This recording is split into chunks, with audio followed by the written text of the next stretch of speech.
היום אני רוצה ללמד איך עושים בסיס מנצרים כמו שיש לסלסלה זו.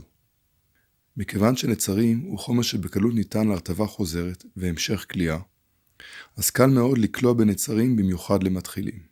בסרטון זה נלמד לקלוע בסיס עגול. המשך הכליאה יוסבר בסרטונים הבאים. בשביל להתחיל לקחתי 8 נצרים בעובי 4 מילימטר ובאורך של כ-25 סנטימטר. שהם יהיו הניצבים. הבסיס מתחיל מ-4 על 4. למה אני לא מתחיל למשל מ-2 על 2? כי כשאני קולע בעיגול, במרכז העיגול הרווחים בין הניצבים הוא קטן. וככל שאנו מתרחקים מהמרכז הרווחים הולכים וגדלים.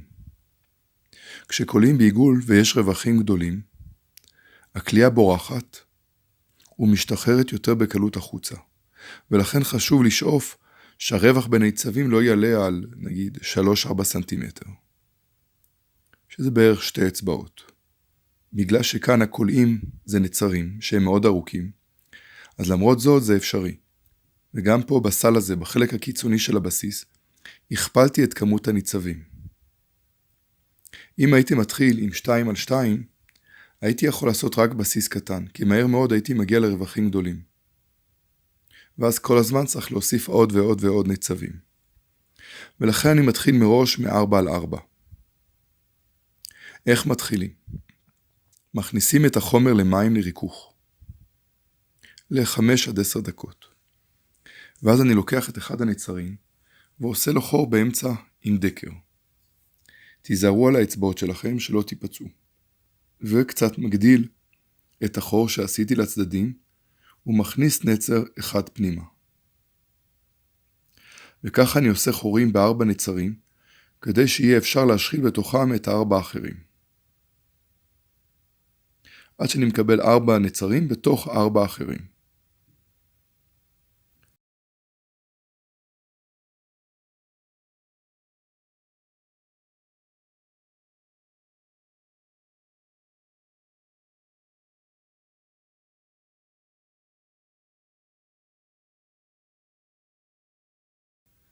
אני מסדר את המקלות כך שהם ימוקמו בצורה אחידה ויהיו באמצע.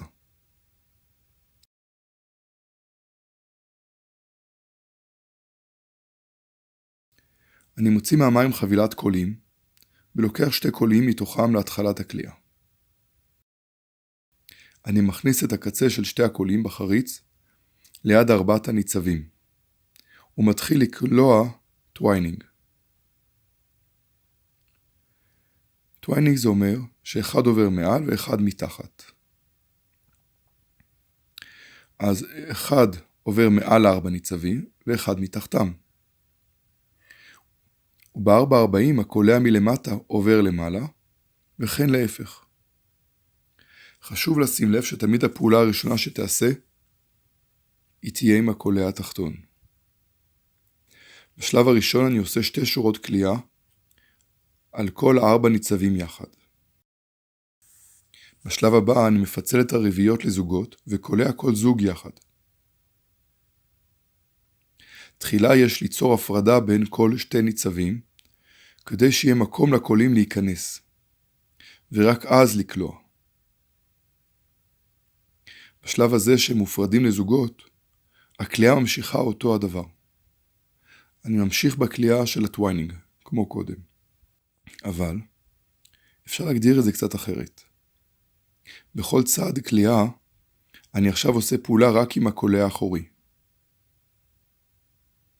והקולע הקדמי פשוט נשאר מונח המקום. עד השלב הבא שהוא יהיה האחורי ואיתו אני אעבוד. זה אותו הדבר, פשוט המיקוד הוא אחר.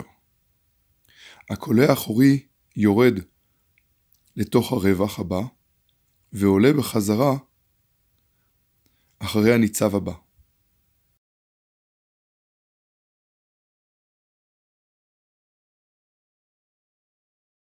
עד עכשיו עשיתי 2 שורות קליעה על כל זוג. בגלל שהניצבים כאן די עבים ופחות גמישים, אני בוחר לעשות סיבוב נוסף על הזוגות ורק אחר כך לפצל את הזוגות לניצבים בודדים.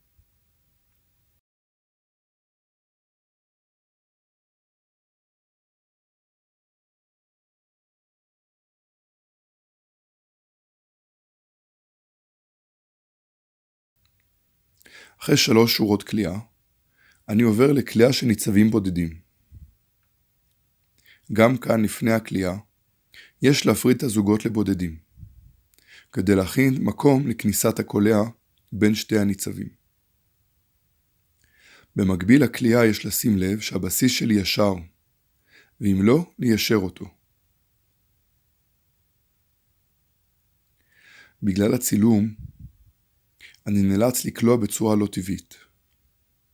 כדי שהרקע שלי יהיה השולחן ויהיה לכם ברור מה אני עושה, אני קולע כשהידיים קצת רחוקות ממני. הצורה הנכונה היא שהאצבעות יעצמו אוחזות בבסיס מלמעלה, בסמוך למקום הקליעה. ואף מומלץ להשעין את הבסיס על הבטן כקונטרה נגדית.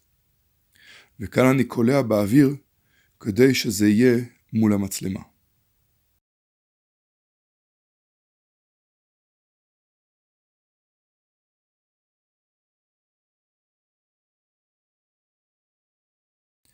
תוך כדי הקליעה נשבר לי אחד הנצרים, אחד הקולים.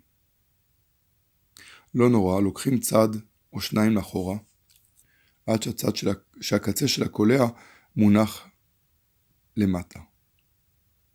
לפני המשך הקליעה, אני רואה שהבסיס מאוד לא ישר ואני מיישר אותו. צריך לדחוף, למשוך מה שצריך כדי שהוא ייראה יותר ישר.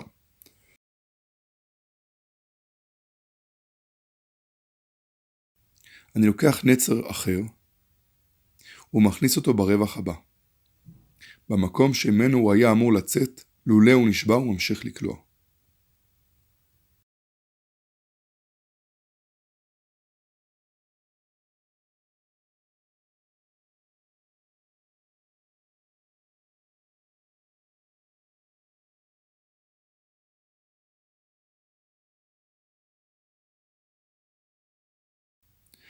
אחרי שסיימתי להפריד לניצבים בודדים, מכאן ואילך אני רוצה להמשיך לקלוע עם 3 קולעים. אז ברווח הבא אני מכניס קולע נוסף, והקצה שלו נשאר בולט כלפי מטה, כך שיש לי 3 קולעים שמונחים עכשיו למעלה. הקליעה ב3 קולעים היא מעל 2 ומתחת ל1. והקליעה תמיד נעשית עם הקולע האחורי, זה שהכי שמאלי. אני כל הזמן שומר על רווחים אחידים בין הניצבים, שלא יהיה מקום עם רווח גדול ומקום אחר קטן. אני מדי פעם מיישר את הבסיס,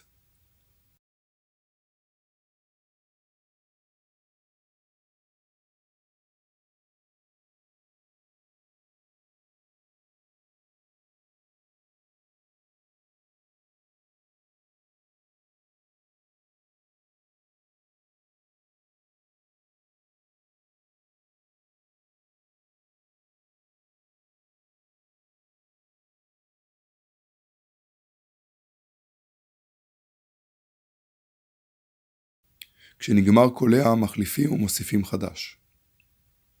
ברגע ששטח הקליעה גדל, המרחק בין הניצבים הולך וגדל. אני רוצה להראות איך לנקות את החלק התחתון. תמיד יש לי 2 קצוות שנשענים על הניצב שביניהם. ואני תמיד אחתוך קצת מעבר לניצב, כדי שהקצה החתוך ימשיך להישען על הניצב ולא יברח. זה הגודל שלו אני רוצה להגיע. הרווחים בין הקולעים הם די גדולים, ואני בוחר לעצור כאן. חשוב לדעת, הצד עם הקצוות החתוכים,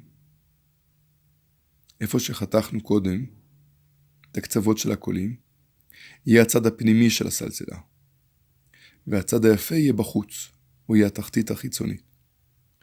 וכן כדאי שהבסיס שלי יהיה קצת כמור. בשלב הזה שהחומר עוד קצת רטוב, מאוד קל לעצב אותו.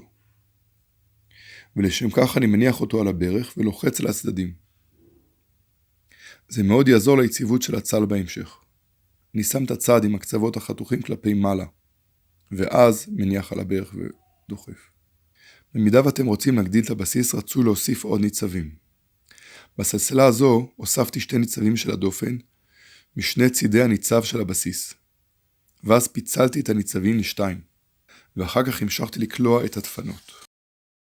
אפשרות נוספת היא הוספת ניצבים לבסיס. אני לוקח עוד ניצרים, ליד כל ניצב קיים, מכניסים בצמוד אליו ניצב נוסף.